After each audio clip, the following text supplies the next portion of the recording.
Assalamualaikum warahmatullahi wabarakatuh. Selamat pagi, siang, sore, malam buat teman-teman. Dan kali ini kita masuk ke sesi kuliah berikutnya. Kita akan membahas tentang pembagian hukum. Jangan lupa subscribe ya di tombol merah ini. Terima kasih. Literatur masih sama seperti kuliah sebelumnya. Jadi ada beberapa buku atau literatur yang saya gunakan. Pertama ada buku Pengantar Ilmu Hukum dan Tata Hukum Indonesia dari Kansil. Kemudian Pengantar Hukum Indonesia dari Saminjo, Pengantar Hukum Indonesia dari Umar Said Sugiarto, dan Pengantar Ilmu Hukum dari Prof. Peter Mahmud Marzuki. Pembagian hukum ada banyak ya, tergantung kita lihat dari sisi apa. Ada yang bisa dilihat menurut sumbernya, bentuknya, tempat berlakunya, waktu berlakunya, cara mempertahankannya, menurut sifatnya, sampai isinya. Nanti kita akan bahas satu persatu bagaimana pembagian hukum menurut beberapa sub yang tadi sudah kita sebutin, kita dengar bareng-bareng tadi ya. Yang pertama, pembagian hukum menurut sumbernya itu ada 4: undang-undang, kebiasaan, traktat, dan jurisprudensi. Kita bahas satu persatu. Kalau undang-undang ya seperti kita tahu, aturan atau hukum yang ada dalam peraturan perundang-undangan. Kalau kebiasaan berarti hukum atau aturan yang ada di peraturan-peraturan kebiasaan atau biasanya kita sebut adat. Kalau traktat itu hukum yang ditetapkan oleh negara-negara dalam suatu perjanjian antar negara. Jadi antar negara, entah misal ASEAN, Asia, Eropa, mereka masing-masing punya perjanjian antar negara atau antara negara. Kemudian berikutnya adalah jurisprudensi.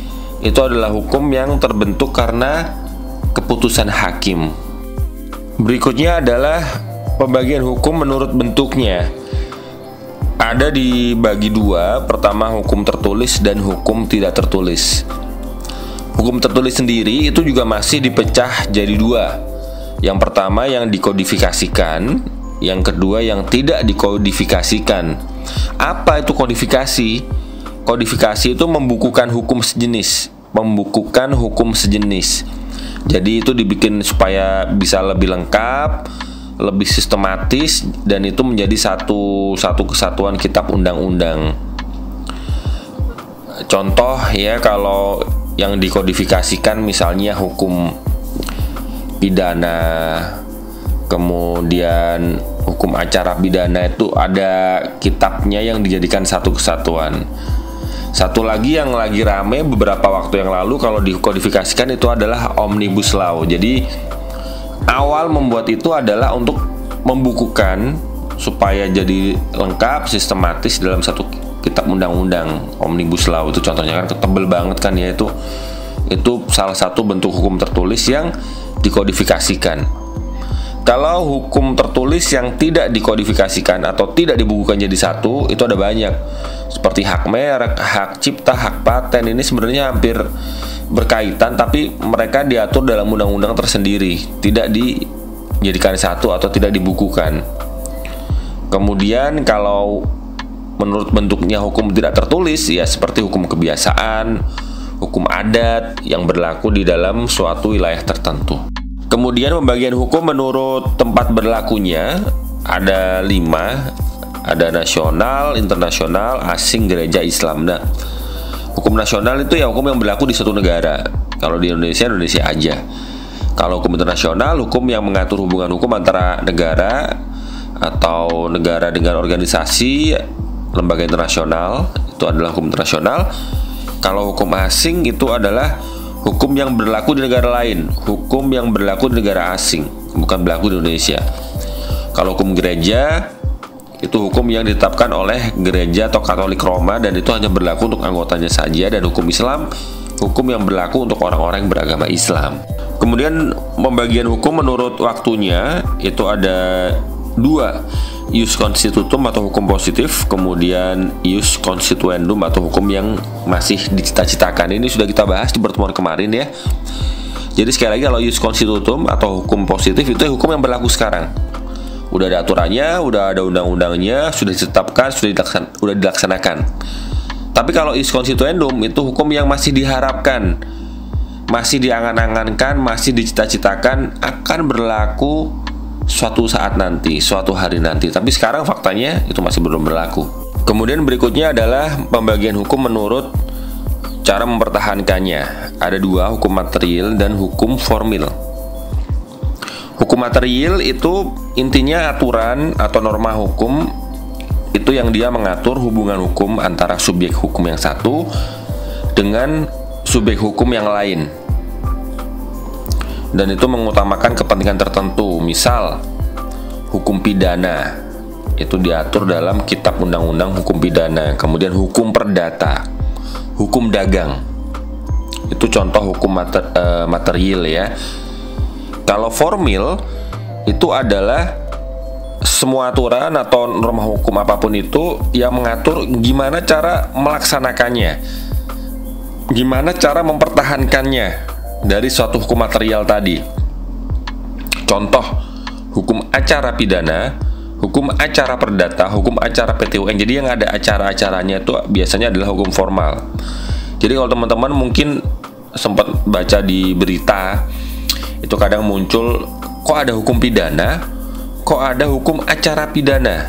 Nah, hukum pidana itu ya aturannya itu sendiri. Misalnya barang siapa, si A, si B, si C itu mencuri, maka dia akan dapat sanksi pidana seperti A, B, C, D, dan seterusnya. Itu hukum pidana. Tapi kalau hukum acara pidana itu cara melaksanakan, cara mempertahankan. Misal bagaimana tata cara atau mekanisme dari aparat penegak hukum apabila terjadi tindak pidana. Misal penyelidikan, penyidikan, memanggil pihak-pihak terkait, seperti itu tuh bedanya hukum acara dan hukum pidana aja. Jadi kalau hukum pidana aja atau hukum material itu adalah langsung utuh hukumnya. Misalnya si barang siapa mencuri, barang siapa membunuh, dan seterusnya, dan ada sanksinya. Itu contoh hukum material. Tapi kalau hukum formal, cara melaksanakannya, cara mempertahankannya. Misalnya bagaimana mekanisme melakukan hukum pidana tadi, mempertahankan hukum pidana tadi. Misalnya tata cara atau mekanisme aparat penegak hukum dalam menindak pencurian tadi atau dalam menindak pembunuhan tadi, penyelidikan dulu, penyidikan dulu, dan seterusnya. Dan hukum formal yang biasanya ada kata-kata acara, hukum acara itu nggak cuma pidana ya, ada hukum acara perdata juga ada. Kemudian ada hukum acara peradilan agama. Misalnya gimana sih caranya atau mekanisme bersengketa di peradilan agama. Nah itu hukum acara peradilan agama. Misalnya dia harus mendatangkan berapa saksi dan seterusnya, itu hukum acara. Tapi kalau hukum agamanya sendiri atau hukum perdatanya sendiri, misalnya kalau dia melanggar sesuatu maka sanksinya apa, itu ya. Pokoknya kalau ada acara-acaranya itu biasanya hukum formal. Ada lagi contohnya hukum acara peradilan tata usaha, gimana mekanisme tata cara bersengketa dengan pejabat tata usaha negara. Kemudian pembagian hukum menurut isinya itu ada dua, hukum publik sama hukum privat. Jadi pertama kali ada pembagian ini sebenarnya itu disampaikan oleh seseorang yang bernama Ulpianus. Jadi intinya dia membagi menurut isinya itu tadi ya, hukum publik dan hukum privat. Hukum publik itu sendiri intinya ya, kalau membedakannya gini, cara gampangnya. Hukum publik itu berkaitan dengan fungsi negara. Kalau hukum privat itu berkaitan dengan kepentingan individu. Dan ada beberapa alasan kenapa kok dibedakan, kenapa ada hukum publik, kenapa ada hukum privat. Jadi alasan yang pertama adalah fungsi negara itu dia untuk melaksanakan kehendak rakyat. Jadi makanya supaya terpelihara semua ya kepentingan umum ini ya, berbangsa, melindungi warganya dari serangan musuh dari luar, terus juga bisa meningkatkan kesejahteraan sosial, memberdayakan warganya. Makanya Di sini negara itu bertindak sebagai fasilitator dalam kehidupan berbangsa bernegara ini. Makanya itu kan supaya semuanya aman, supaya semuanya merasakan keadilan, maka dibikinlah aturan-aturan hukum tadi. Itulah adalah alasan kenapa dipecah tuh ada hukum publik sama hukum privat, ada pembedaan. Karena fungsi negara tadi sebagai pelaksana kehendak rakyat. Kemudian alasan kedua adalah kenapa dibedakan ada hukum privat sama hukum publik, karena ini untuk mengenai hubungan yang diatur ya. Jadi kan hukum itu melayani bermacam-macam kepentingan. Kepentingan sendiri pun dibedakan, ada kepentingan umum, ada kepentingan khusus. Nah, hukum publik itu dilakukan oleh penguasa ya. Tujuannya supaya mau nggak mau dia harus bisa memelihara kepentingan umum. Itu fungsinya hukum publik. Tapi kalau kehidupan bermasyarakat, warga masyarakat itu punya kebebasan ya dia untuk mengadakan hubungan antar sesamanya. Misalnya Anda nih mahasiswa punya suatu kontrak perjanjian atau hukum dengan sesama mahasiswa, itu boleh. Nah, akhirnya di sini yang terlibat kan bukan negara lagi. Yang terlibat kan adalah orang dengan orang, kepentingan khusus.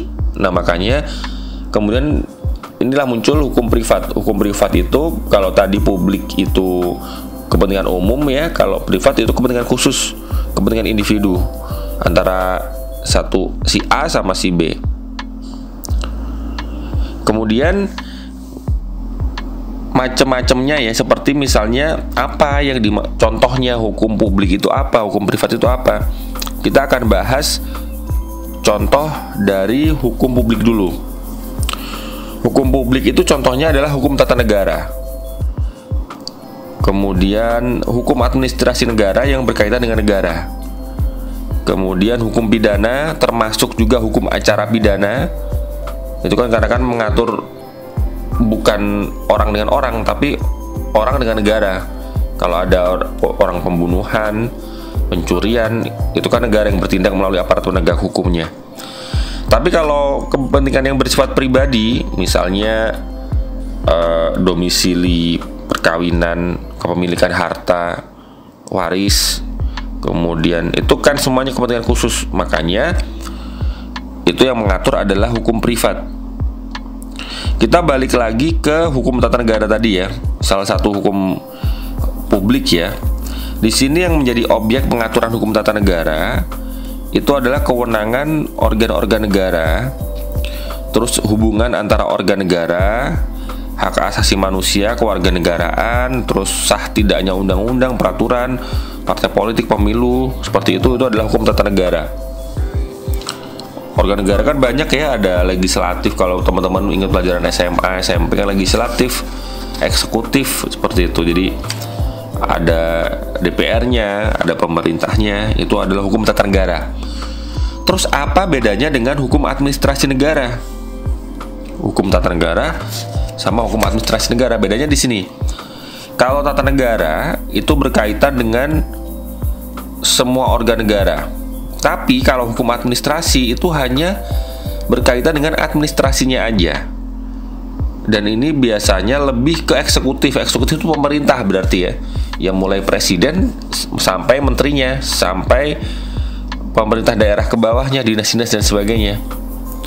Nah, ciri khas dari hukum administrasi itu selalu berbentuk tertulis. Kalau tata negara itu masih bisa jadi nggak tertulis ya, misalnya ada kebiasaan-kebiasaan yang itu mengikat meskipun nggak tertulis. Tapi kalau hukum administrasi bedanya ya, hukum administrasi itu selalu berbentuk tertulis. Kemudian hukum administrasi itu yang diatur objeknya macam-macam ya, misalnya seperti perizinan, kepegawaian, pegawai negeri maksudnya, kemudian pajak. Ini kan lagi musim laporan SPT tahunan ya, pajak itu ada di objek pengaturan hukum administrasi. Terus pendaftaran menciptakan hak. Jadi misalnya teman-teman di sini nanti punya usaha, kemudian merasa ini yang menemukan adalah Anda misalnya, maka mendaftarkan untuk menciptakan haknya, itu adalah contoh bentuk hukum administrasi. Kemudian kalau kita membicarakan hukum publik berikutnya, itu contohnya adalah hukum pidana. Jadi hukum pidana itu dia ngatur perbuatan apa yang dilarang, dan sebagian besar atau hampir semua di situ ada sanksinya kalau dia melanggar perbuatan yang tadi dilarang. Seperti itu ya. Kemudian hukum publik berikutnya adalah hukum acara pidana. Tadi udah kita sampaikan di depan. Hukum acara pidana itu mekanisme, tata cara atau prosedurnya buat menangani perkara pidana tadi. Kemudian contoh berikutnya adalah, ini tadi contoh dari hukum publik ya. Sekarang kita masuk ke hukum privat. Hukum privat itu contohnya adalah hukum perdata dan hukum perdata, acara perdata. Hukum perdata dan hukum acara perdata itu tradisional dulu ya.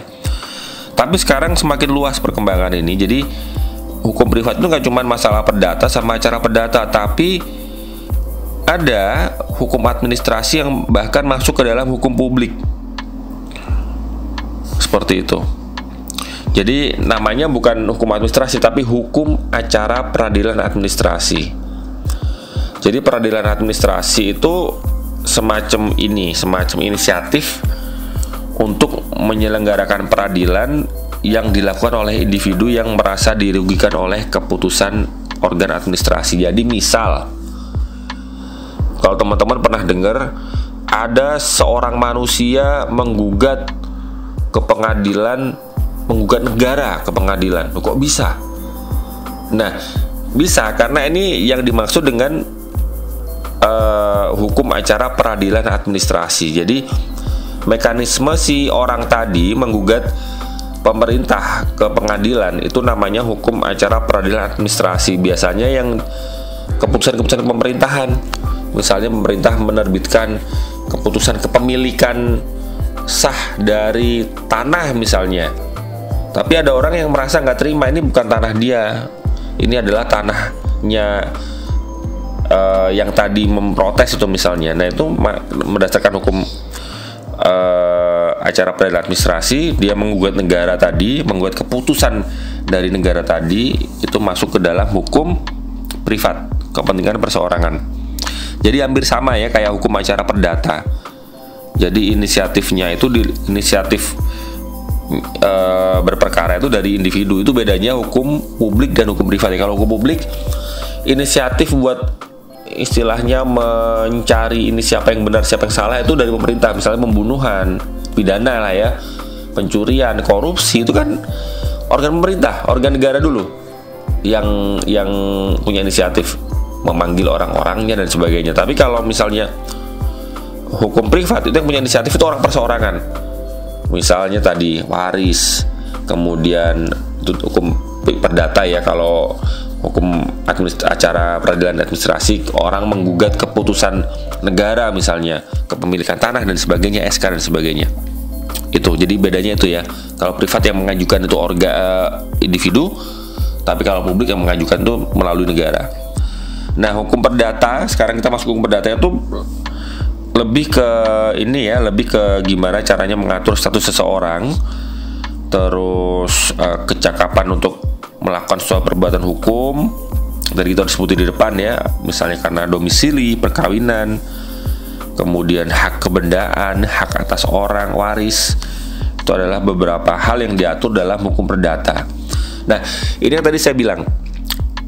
Sekarang, zaman sekarang itu, dulu mungkin hukum privat itu lebih ke perdata itu aja. Tapi sekarang udah semakin luas.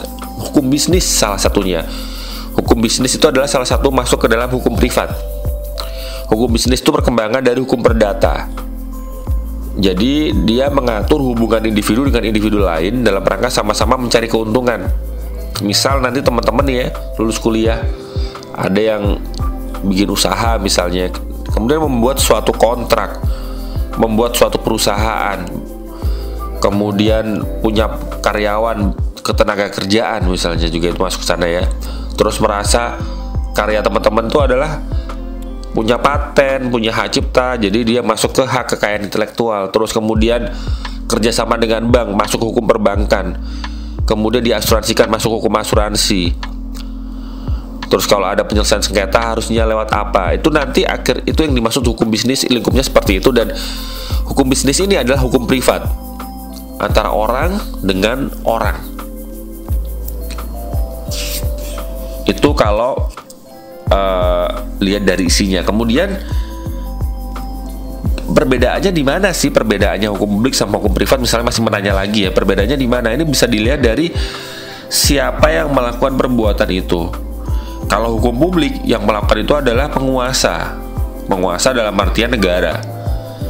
Tapi kalau hukum privat yang melakukan perbuatan itu adalah individu.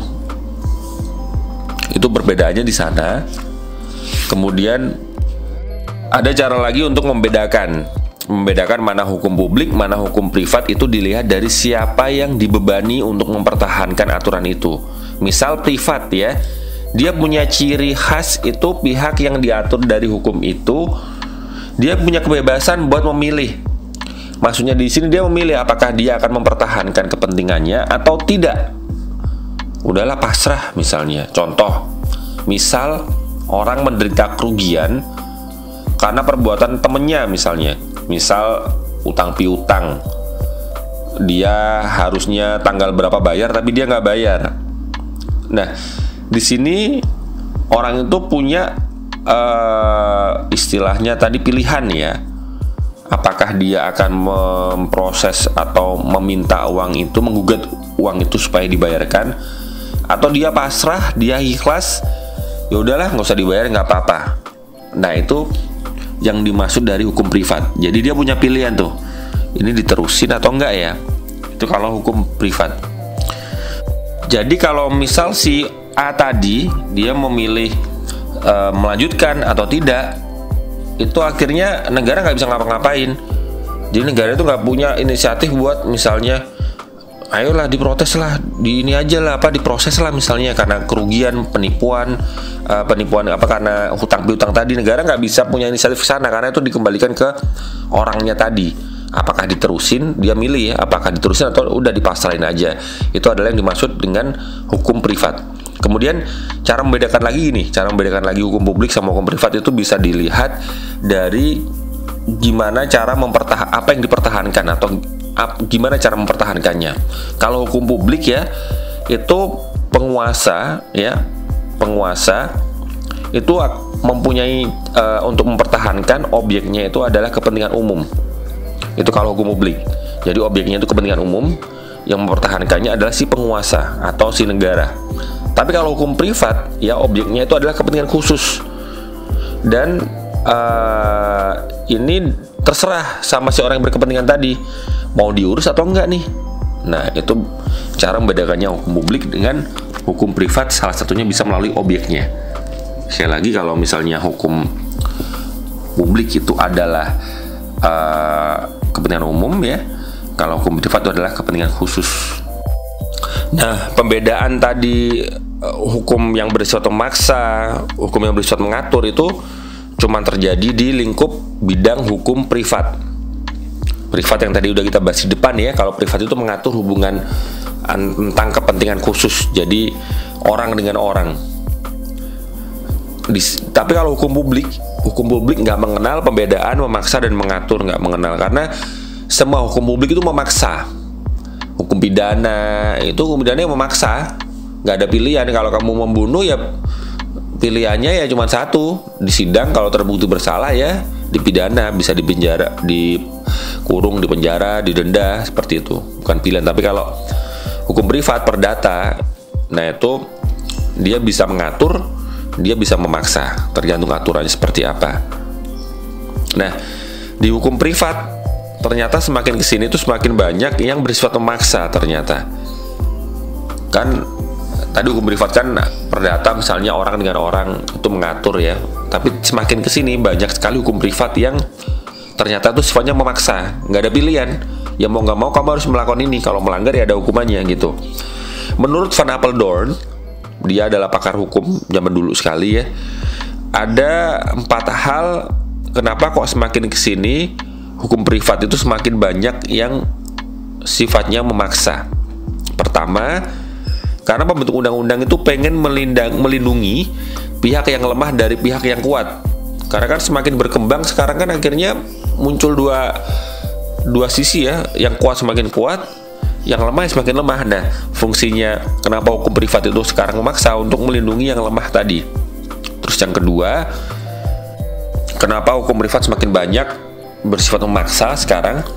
Itu karena ternyata di hukum privat itu ada aturan-aturan yang dia menyangkut kepentingan umum, dia menyangkut ketertiban umum, sehingga mau nggak mau sifatnya memaksa. Contoh itu adalah aturan tentang ketenaga kerjaan. Di situ ada campurannya hukum publik dan hukum privat. Hukum publik dan hukum privat antara orang dengan orang ya, perusahaan dengan karyawannya, tapi juga ada yang hukum publik. Jadi penguasa negara di sini berfungsi. Contohnya undang-undang ketenaga kerjaan. Jadi kayak menentukan UMK dan sebagainya kan, yang menentukan kan penguasa negara, bukan si direktur perusahaannya. Terus yang ketiga, kenapa kok semakin kesini itu hukum privat banyak yang bersifat memaksa? Karena alasannya pembentuk undang-undang itu harus melindungi orang-orang yang tidak tahu. Contoh, perlindungan konsumen ya.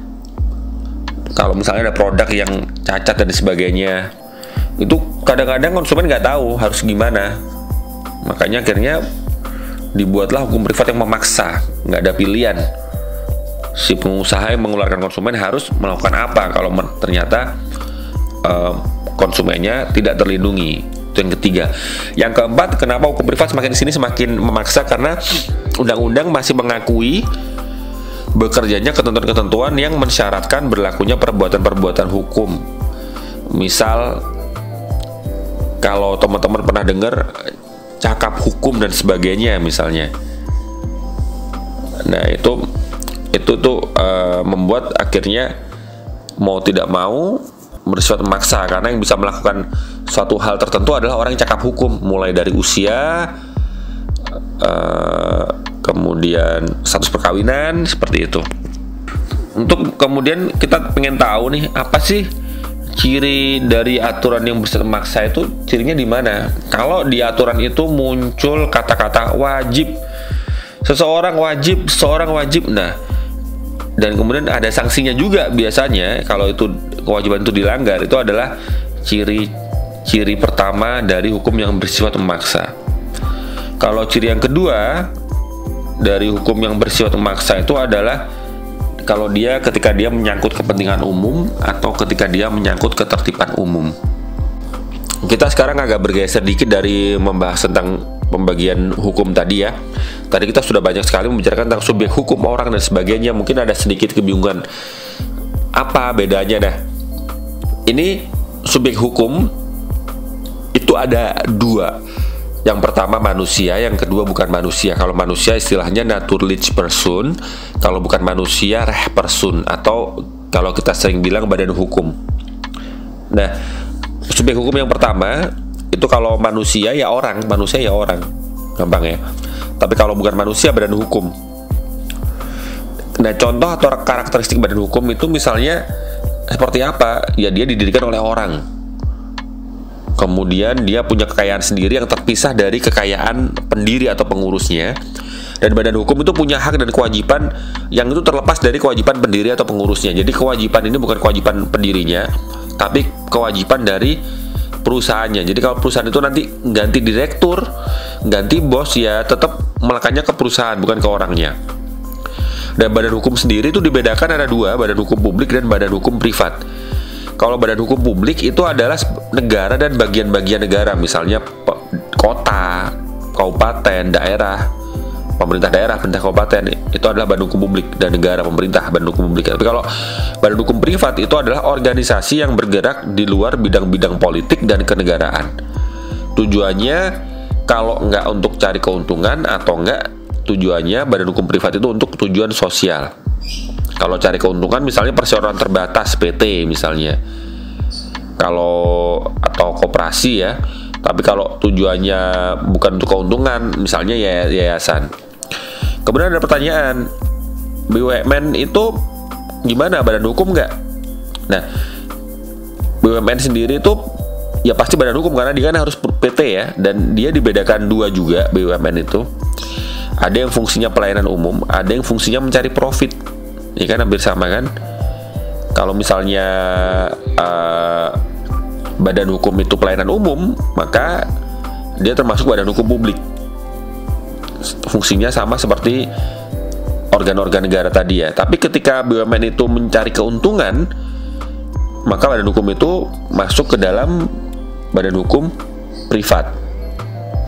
Jadi BUMN ada dua, ada yang badan hukum publik, ada yang badan hukum privat, tergantung tujuannya apa. Ada tambahan sedikit lagi ya, di luar pembidangan hukum, pembagian hukum, kita akan membahas tentang peristiwa hukum dan tindakan hukum. Di dalam hukum itu ada dua macam fakta ya. Pertama fakta biasa, yang kedua adalah fakta hukum. Fakta hukum itu adalah fakta-fakta yang diatur oleh hukum. Misal ya, ada orang yang bilang ke temennya kehilangan motor. Di sini ada yang pernah kehilangan motor? Naudzubillah, kalau belum jangan sampai ya. Nah, kehilangan motor sendiri itu ada 4 kemungkinan untuk menjadi fakta hukum. Yang pertama, motor tadi itu dibawa pergi orang tanpa sepengetahuan Anda, misalnya.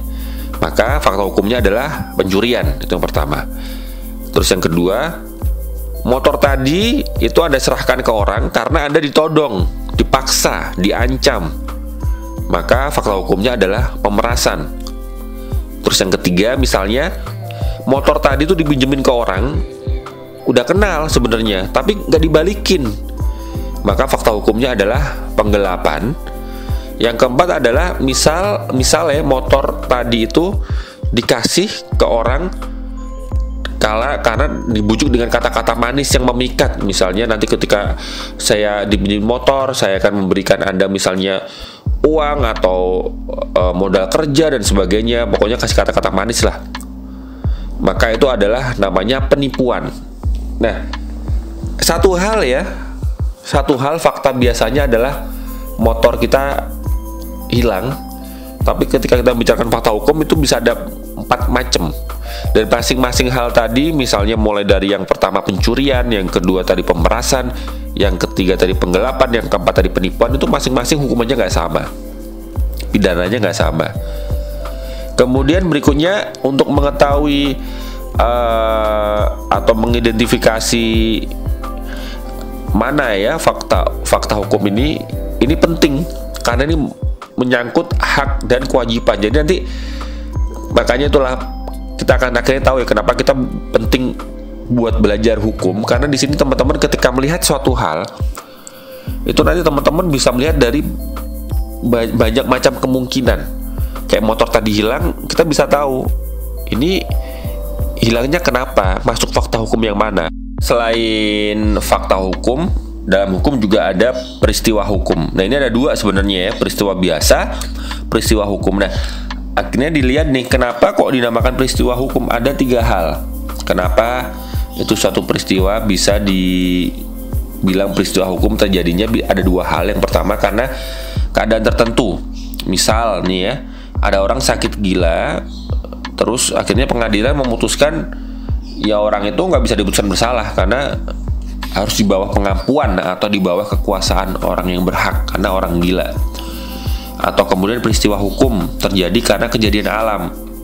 Misalnya ada pohon dikena petir ya, terus pohon itu tumbang, tiba-tiba pohon itu menimpa seorang petugas pos, misalnya petugas paket yang lagi bertugas kirim paket pakai motor misalnya, sampai kemudian akhirnya dia tewas. Nah, dari sini akhirnya karena dia lagi bertugas, muncullah asuransi, muncullah tunjangan-tunjangan yang dapat diterima oleh keluarganya. Jadi peristiwa hukum terjadi karena kejadian alam, contohnya seperti ini. Kemudian peristiwa hukum terjadi karena kejadian fisik. Misalnya, ini menyangkut manusia pasti ya. Misalnya kelahiran, kematian, kemudian usia tertentu yang dianggap cakap atau enggak, seperti itu. Nah, itu adalah beberapa hal yang menyebabkan peristiwa hukum terjadi. Yang pertama tadi keadaan tertentu, kejadian alam, sama kejadian fisik yang menyangkut hidup manusia. Kemudian sama ya, tadi ada fakta hukum, fakta biasa, ada peristiwa hukum, peristiwa biasa, juga ada tindakan sekarang. Tindakan hukum, tindakan biasa. Tindakan biasa nggak berakibat apa-apa, tapi kalau tindakan hukum itu punya konsekuensi hukum. Contoh ya, tindakan hukum yang diatur hukum itu ada 4. Pertama, tindakan menurut hukum, misal jual beli, buat wasiat, perkawinan, itu adalah tindakan menurut hukum. Kalau tindakan yang dilarang dan diancam dengan pidana oleh undang-undang, contoh jual beli narkoba, menghilangkan nyawa orang lain, pembunuhan misalnya. Kemudian yang ketiga adalah tindakan yang melanggar hukum. Tindakan yang melanggar hukum contohnya adalah melakukan perbuatan yang merugikan orang lain, terus persekan curang. Kemudian kalau tindakan karena tidak memenuhi kewajiban yang di dalam hukum, atau disebut wan prestasi, atau tidak penepatan hukum. Contoh misalnya ya, tidak bayar utang. Tuh, kalau nggak bayar utang bisa kena tindakan hukum tuh. Kemudian tidak mengirim barang yang dipesan oleh pembeli. Jadi di sini kalau ada penjual online, kemudian ternyata dia nggak ngirim barangnya yang dibeli, tindakan hukum juga tuh. Itu adalah beberapa hal agar kita tahu ya, ternyata apa yang kita lakukan itu bisa jadi itu hal biasa, bisa jadi hal hukum. Nah, kalau hal hukum, ketika ada yang komplain, ada yang mempermasalahkan, maka bisa jadi masalah juga. Makanya kenapa kita belajar hukum, supaya kita bisa lebih hati-hati nih. Ini kira-kira kalau saya melakukan ini bener nggak, akibatnya apa, ada nggak, seperti itu ya. Baik, itu adalah kuliah pada hari ini. Nanti seperti biasa akan ada pertanyaan yang akan saya share. Pertanyaan itu bisa dijawab di kolom komentar di sini ya, sekaligus untuk penilaian plus absensi pada kuliah pada hari ini. Saya Oktavian Nugraha pamit. Terima kasih. Wassalamualaikum warahmatullahi wabarakatuh. Jangan lupa subscribe ya di tombol merah ini. Terima kasih.